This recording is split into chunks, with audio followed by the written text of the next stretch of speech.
Shout out to Boxing Bros UK. Thanks, brother. Cheers, bro. Thanks. Boxing Bros UK here. I am here to boss Chris. And I've got some breaking news. Fabio Wardley. Brave man. He's stepping in there with Daniel Dubois. It's all but signed and confirmed. Mike Coppinger released a statement from a reporter who works at Ring magazine. He's a proper shill. Just saying they just got to finalize the venue and everything. It's going to be happening May the 9th. They haven't sorted out the venue yet. Probably be Manchester, or maybe the O2. This is an exciting fight. And it's a brave fight for both. Fabio Wardley, because of his inexperience, don't have to fight a guy with the amateur pedigree of Dubois, punching power, all that, didn't need to take it. And it's a voluntary. He's a world champion, number one. And number two, he doesn't have a mandatory because he's been elevated. Could have just sat back and took some easy fights and waited to see what Usyk's doing, even though Usyk doesn't want to fight him, ducking him. Not because he's scared or he can't beat him, just the end of his career when he's not right. I get it, but this is what's wrong with boxing, but that's a whole nother conversation. So let's have a look. Daniel Dubois, last 3 fights. So beat Hrgovic in June. Then another fight, beat Anthony Joshua September. So he was very active in 2024. Then we get halfway through 2025, he fights Alexander Usyk. He's supposed to fight Joseph Parker, pulls out because he's injured. In between that, he would have had a great year. Very great activity. Doesn't, loses to Alexander Usyk. We all seen it. And gets knocked out. Well, TKO, but we all know what happened there. We don't need to go into it. We don't like saying it. So there is the last 3 fights. So he's not been inactive, but he's not been active. In 18 months, he's had 5 rounds and he got stopped and he lost. And Fabio Wardley fought in October 2024. Fraser Clark, 1 round, knocked him out. Wow, that was bad. He did look like a stroke victim. Fuck me. In Ryder season, we all remember those days. And then knocks out Justice Hooney in the 12th round or 11th round. Pulls it out the fucking bag. Joseph Parker knocks out Joseph Parker in a fight where everyone was against me, saying that Parker's going to win. And I said, Fabio Wardley's going to win because he's been active. Parker's had 1 round in like 2 years. It was ridiculous. So I didn't believe he was going to win. You can have all the amateur pedigree you want. Activity in boxing is key. Remember this, kids. Remember it.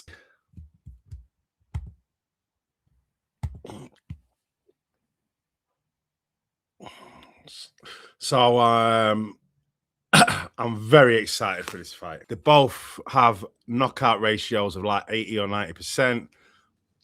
Both putting people in hospitals, knocking people out cold. They're fucking both exciting, great fighters.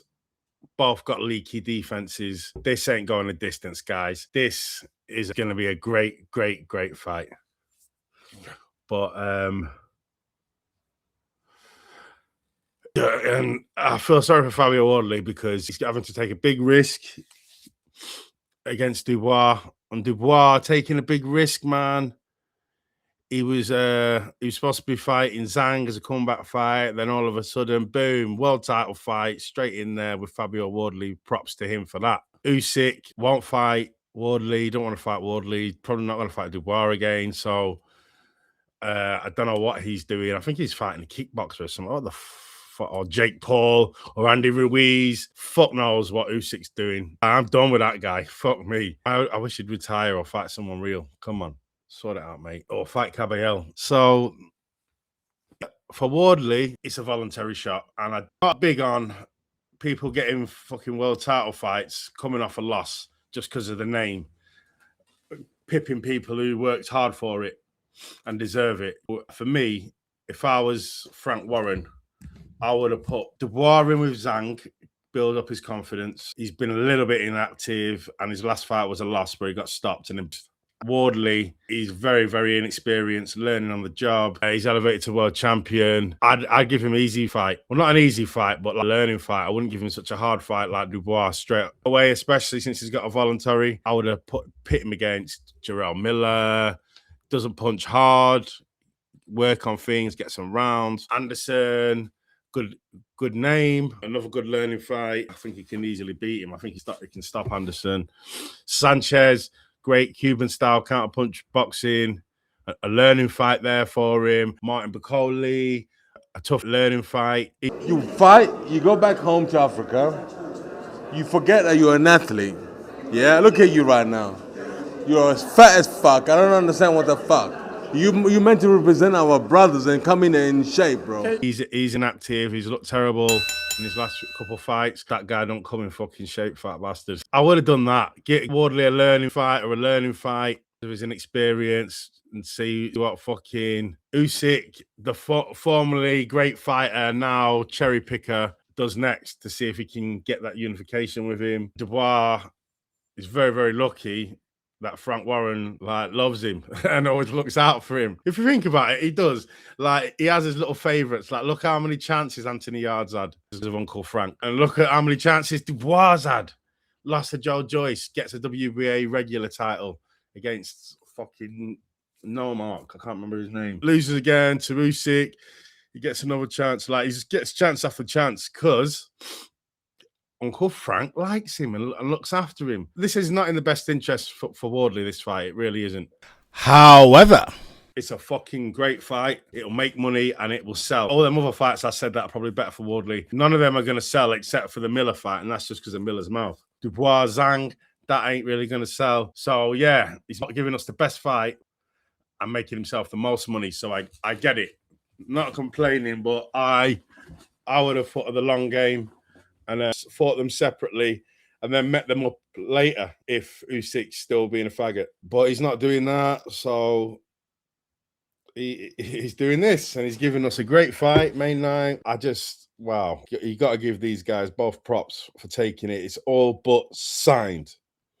Right, here is my early prediction. And I'm picking Fabio Wardley for the KO, and I will tell you why. Activity is key. Let me take you through Daniel Dubois' preparation leading up to this fight. He has a fight with Usyk, gets embarrassed, gets stopped in 5 rounds. Before the fight, there were rumblings, disarray in Dubois' team, parties. Like, before the fight, Spencer Fearon told us that Don Charles was going to get sacked. It was all a bit messy. Before that, he hadn't fought for 18 months, and he beat Anthony Joshua, which was a walk in the park. And after losing to Usyk and sacking Don Charles, he then goes with Tony Sims for a couple of months, doesn't like it, goes back to Don Charles, arranging to fight Zhang. Then, boom, he's fighting Fabio Wardley. Like, that is not good preparation. Not good preparation at all. You know, flip-flopping between coaches, coming off a loss. Like, he need get in a full camp, get used to Don Charles again, get some confidence, knock out Zhang, nice, good opponent, good name. But no, he's going straight in. Baptism of fire. Back in the game. And it's going to backfire. Don't like it. I think Frank Warren's cashing Daniel Dubois out. This is not a good move. Come on, Sam Jones. I thought you were supposed to be looking after your boy.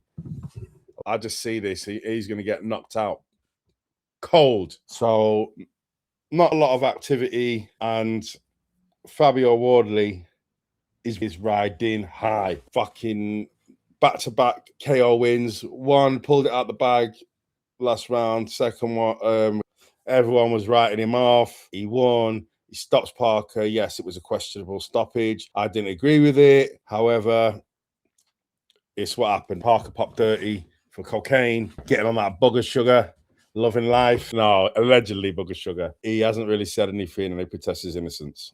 And I believe him because he's such a lovely, nice guy.